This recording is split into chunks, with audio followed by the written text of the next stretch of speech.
evening, I'm TerryTopCat from the O2 Islington Academy, and I'm with the Fantastic Four, better known as Rachel Stamp. How are you doing, guys? Good evening. Doing well, thank you very much. Thanks for being here. Oh, thank you for letting me interview with you. So it's TerryTopCat for ClusterView.com, and it's Friday the 14th, and it's probably about a year since you did the garage gig.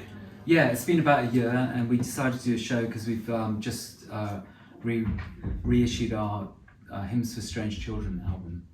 So we thought we'd play tonight. It came out today. We thought we'd play tonight to celebrate. On Easy Action? On Easy Action Records, yeah. So originally you formed in about 1994? Around about there, yeah. So I moved to London where I met Will, and we had a sort of version of the band going for a year or two, I guess, and then Robin joined, and then Shahina, and then really that was when we became successful, when it was the four of us, really. So the album came out in 2000? Yes, it did, yeah. I've done my research. 23 years ago. It's a long time. It still sounds great. Well, thank you very much. Thank you. And you had, so tell me how you met the producer John Fryer. He worked with some really great artists. He actually contacted us through our management company. He had heard a single that we'd done, and he liked what we did, and we basically, the first thing he did with us was he mixed the I Got the Worm single, which we'd recorded ourselves, and that went really well. We got on well with him, and from then on we pretty much worked with him. We did a few songs with another producer called Harvey Birrell, but John Fry was kind of our main producer at that point. So tell me, so you got a lot of good reaction from the press, especially Enemy, when you first came out, and as I can see from outside, you got some ardent fans who've followed you from the beginning. And I used to have a record store in Portobello, and it was hard to get your vinyl. So every time I'd get something Rachel Stamp, especially CD or vinyl, it would like fly out. So then I was like, who's this band Rachel Stamp? It was us. We were around buying. No, it wasn't. So when the album came out in 2000, did you had some really good support slots as well, didn't you? You played with supported many good bands as well. Yeah, back then we supported like No Doubt and Cheap Trick. So that was Iggy Pop. Yeah, Iggy Pop we played with. Yeah, we had there was a good shows to do. You know, their audiences were very receptive to what we were doing. So. And tell me, Shahina, the name Hymns for Strange Children, how did that come about? Because that's a really great album title. We have to ask David. Okay. He came up with that. Okay. Well, just not be here, basically. Sorry. It's David's solo project. It's not. So basically, I was very religious when I was growing up, and I kind of liked the idea of rock and roll being like a religion. And a lot of the kids that would come and see us play were kind of misfits, and they were very much strange children, and the rock and roll experience is, and I've always sort of had a sense of humour about the whole thing of having a Jesus complex, that I'm here to save everyone. So that kind of plays into it as well. And also as well, I mean, in all honesty, there's an album by Hazy Fantasy that I was listening to a lot of the time called Battle Hymns for Children Singing. So I guess I saw those two words and I was like, oh, okay, that's, it's not the same, but it was certainly inspired by that. Was that the only name? Did you have any other choices at the time? Or was it just that was it? Boom. Do you know? I can't remember. I remember that we were doing the album. We recorded it, and then we think of the title, and I think I just said it's got to be called that. I think I didn't remember if there was anything else contained. No debate needed. It's such a good name. Yeah. So it really makes sense, because every time we came into a town, you could see the strange children. You could see them, during the day, kind of waiting outside or to greet us. That was quite special. So can I talk about maybe some of the videos from the album? Because sure. You're a very visual band, so which video directors did you work with, or did you come up with the storyboards yourself, or was it collaboration? Well, so Monster of the New Wave was basically directed by the photographer Paul Harris, who was just a great photographer, and that was hardly any budget, but he was really great at just making us look good. And then I Want to Be Your Doll was actually directed by Robin's brother. Yeah. Corin, and we shot it in our village with the church. We had some shots going up and down the spire or whatever it was, the internal bit. And then we had a friend who had this, who was sort of friends with the Rolling Stones, and he had this big sort of country mansion. And we had these fantastic gates. Do you remember the gates? Yeah. And Corin got a friend of his to sort of, I don't know, steal a Cadillac or whatever. And there was a film where there was a shot where we had to arrive or something in a car, and these gates open, and it was, you know, my cousin was like piping dry ice, and it was all very very great fun. low budget things. But we were always really lucky to get people who just had a good eye, visual eye, really. I think those are the only two videos at the time, and then we just put out a video for Brand New Toy, which is basically just from a pile of footage from years ago, filmed by various different people, and I just basically edited that together into a new thing. So I don't know whether I can't really take creative credit for that. I just stuck it together. So you guys were also in a film as well. Was it GMT? Yes, Yeah. So how did that Meantime, come? that was again through our management company, and they needed. Originally, it was a smaller part, and then I met with the director Taylor Hackford, who directed An Officer and a Gentleman. You might be interested to know, and I think he directed The Idolmaker, which is an amazing film. If nobody's seen it, you've got to track it down. And Hail, Hail, Rock and Roll. Yes, Hail, Hail, Rock and Roll. The documentary, one of the best documentaries ever made, I think. Yeah, so and when I went to meet with him, he was like, "Oh, I didn't know you kind of look like this." Well, you know, I mean, we're on screen for.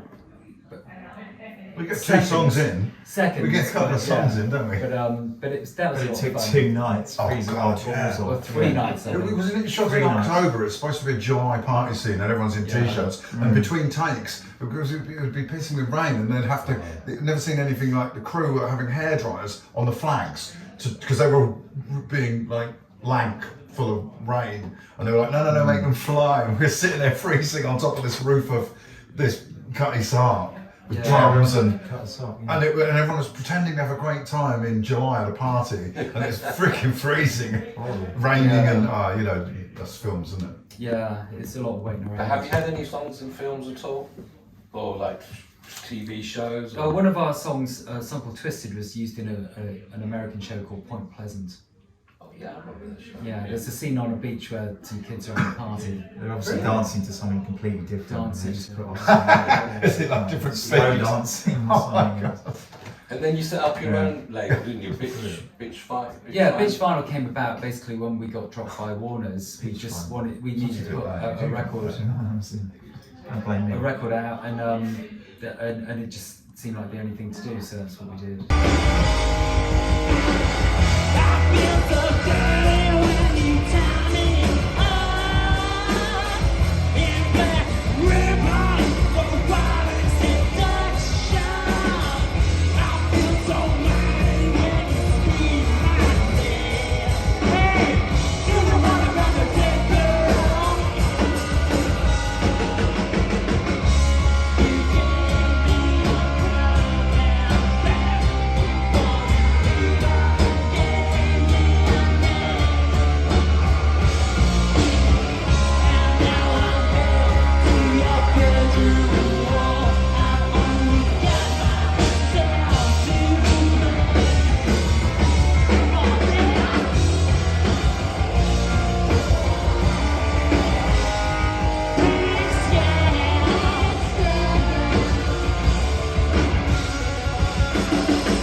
Coming to the present, you've done quite a few shows. I mean, you never officially broke up, did you? You did your own things, and Will went and played with Selector and Anna Man, and you played with Faith No More. For one massive day. And, okay, well, Bruce Dickinson I read as well. Shout 69 at the moment, a bunch of different stuff. So we've all kind of kept busy, you know, like I said, you know, David phones me up and goes, I'm producing this band called Lily Gun, I need a drummer. And, you know, I'm producing this band called Alexis the Stranger, and off I go and off tour, you know, so it's like, David's my agent, basically, you know. And, you know, it's just... And you said that you and Will played with Angie Bowie and went with Adam Ant, obviously. Yeah, with Angie Bowie, that was quite a weird thing, because we were playing with Adam Ant at the time, and Angie came on stage and we did some songs with her. that was quite exciting. And I also have to mention one of my favourite bands, when they leave you out, Shahina. She made me do it. So you're in a band with Will. Yeah. Will, she made me do it. And when I first saw you guys, it was kind of just the two of you, just like Yeah. without Joe on drums, it was more electronic. And then you were just singing, and then you played the bass, it was more rock and roll. And love that band. Just developed naturally, and I think also being used to having real drums, sort of, I wanted that feeling again, that power. And then I thought, I should play bass then, I should learn. Because I think the keyboards, that mum was saying, really enhances your sound as well. You know, it could just be two guitars with bass and vocals, but I love the keyboards and It's your weird being back sound as behind well. the keys, but I do like Which it. is your preferred? Is that keyboards or both? Now you love playing the bass. I love my bass, and I write music on the bass now. But playing piano, it's more playing with these guys when we're together. That's more than the instrument. It's more like the feeling of the songs. It's actually the songs. Yeah, that's always pretty powerful. It's quite emotional. It's quite powerful, and it's yeah. So we're going to wrap up in a minute, but I just want to say, everyone wants to know, is there any plans to write some more music together, or maybe hopefully some more gigs in the future? Maybe we shall see. We shall see. Okay. So It thank takes- you. sorry. No, carry on, kind of Oh sorry. no, it's taken 5 years just for us to get more rehearsal. Yeah. No. We do might the have gigs so that we to can rehearse and get together, you know what I mean? I think the thing is that the albums that we've made, we're really proud of them, and if we were to do something else, it would have to be up to the standard, and we're all doing so much stuff that we'd have to, if we could find sort of just a window of opportunity to dedicate, I think, to it, then it would be possible. I mean, I think, It's definitely got the fan base. yeah, and we're very lucky in that the four of us together make a really great noise.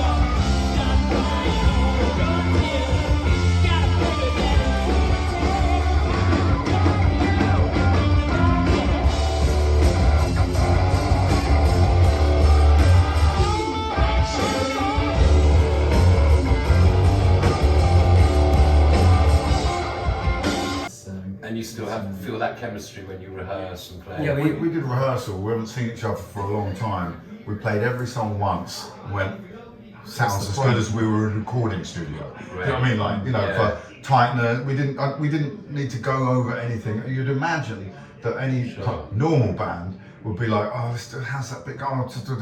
We spend hours and hours pouring through the songs. We literally just counted them in straight We're through. very experienced, very experienced. I don't know if you know about us, but 23 years ago we made this album. It's all those 30 day UK It's tours. there. We just toured, and it's in your DNA. So I think, I think there's a strange kind of voodoo when the four of us get in a room and play Rachel Stamp music. It can only be this, you know what I mean? It's just quite magic, really. So you guys are on stage, we're looking at 8:30, so an hour and 20 minutes. We've got wonderful music. I just want to dedicate this interview to Denise Agbesi and to Belle, who used to play with you guys as absolutely. well. Yes. Yeah, so God rest your souls, and Both wonderful people that Absolutely. have died way too early. Yeah. So thank you very much, pleasure, David, Terry. Robin, Thank you. Will, Cheers, Shahina, Terry. and looking forward to you, and to Ettori for the recording. Thank you. Thank you.